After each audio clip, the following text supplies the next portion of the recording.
একের পর এক দিন যে ঘটনাগুলো ঘটছে, শিডিউল বক্তব্য শোভনদেব চট্টোপাধ্যায় আমার নাম দিচ্ছেন আর আখরুজ্জামানরা নাম কেটে দিচ্ছেন, অর্থাৎ বলতে দেয়া হচ্ছে না। আর সরকার পক্ষ চাইছে তাঁরা সরকারও চালাবেন আবার বিরোধীও পুষবেন।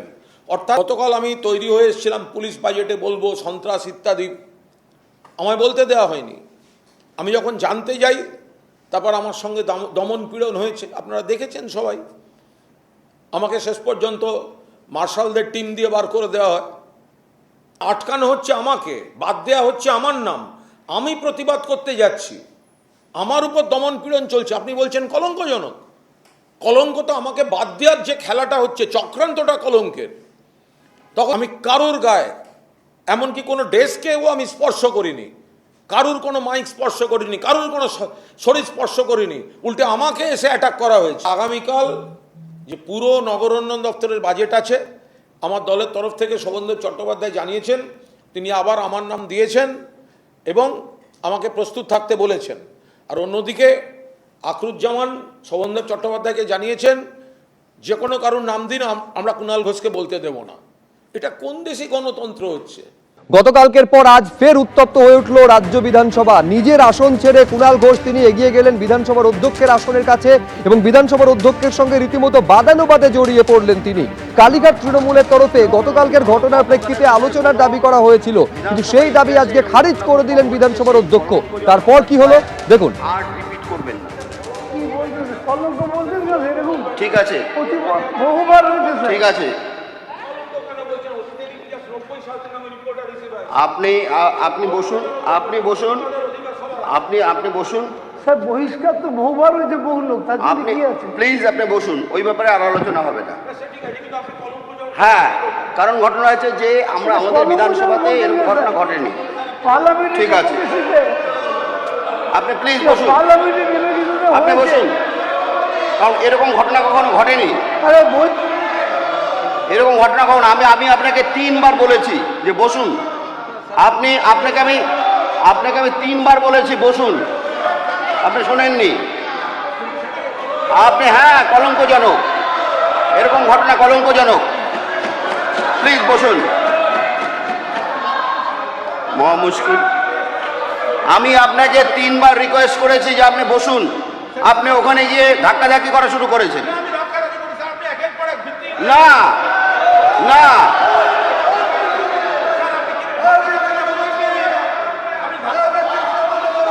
আমি আপনাকে আমি 3 বার রিকোয়েস্ট করেছি, তা আপনি আমার কথা শোনেননি। ওখানে ধাক্কাধাক্কি হচ্ছে, আমি দেখেছি। হ্যাঁ, এই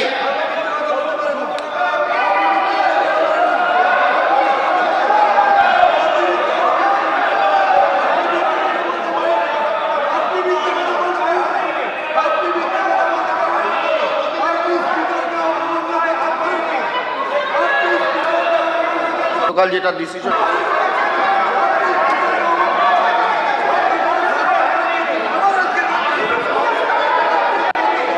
এক মিনিট, আপনারা সবার কাজ চালু করতে দেবেন। কুণাল বাবু, এক মিনিট। আচ্ছা কুণাল বাবু, আপনি বসুন। আমি আবার বলছি, রিতেশ বাবু,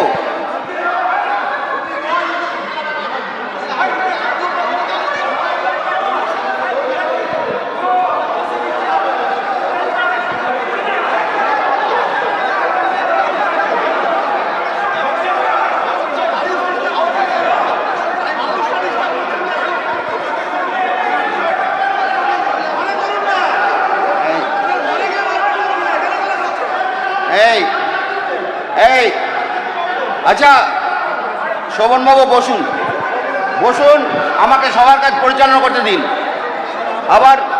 আবার ইয়ে হচ্ছে, আপনি সবার কাজ পরিচালনা করতে দিন। আমি আপনার এই বিষয়ে আর আমি আপনাকে আপনি কলঙ্ক শব্দটা স্যার ঠিক আপনি বলেন। আমি ঠিক বলেছি, না, ঠিক বলেন। কারণ ঘটনা আছে কলঙ্ক শব্দ হতে পারে না। একদম। আমি ধাক্কাধাক্কি করিনি, আমি কোনো ধাক্কাধাক্কি করিনি। আপনি আমাকে বসুন, জোর করে আমার আপনি বক্তব্য নিজের দেওয়া হয় না, আমি সেটুকু আপনার বলেছি। নিজের জায়গায় বসুন। আমি আপনাকে সম্মান করি। আপনি নিজের জায়গায় বসুন। সম্মান করলে পরে আমি আপনাকে বলছি, আপনি শুনছেন না, শুনছি তো। তাহলে বসুন গিয়ে। তাহলে ওই যে কলঙ্ক বললেন আপনি বলে তো গন্ডগোল হবে। আপনি ওখানে বসুন গিয়ে। আপনি কলঙ্কটা স্যার প্রত্যাহার করে আমি নিন। আমি বলছি আপনি আমি বসুন কলঙ্ক করি না, না, স্যার। আপনাকে কলঙ্ক করি। Thank you sir.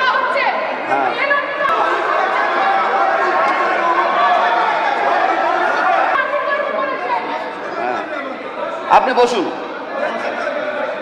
আপনি প্লিজ বসুন। কালকের বিষয় নিয়ে কোনো আলোচনা হবে না, আরে হবে না, আপনি ঠিক আছে, বসুন। কলঙ্ক বলবেন। আপনি বসুন প্লিজ। হ্যাঁ হ্যাঁ, আপনি বসুন।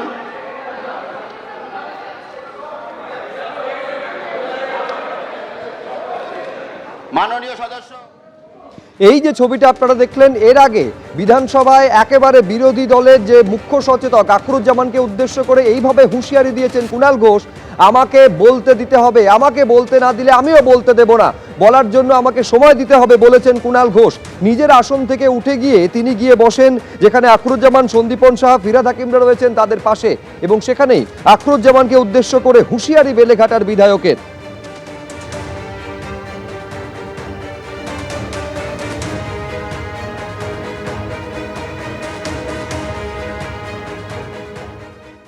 এবিপি আনন্দ, এগিয়ে থাকে, এগিয়ে রাখে।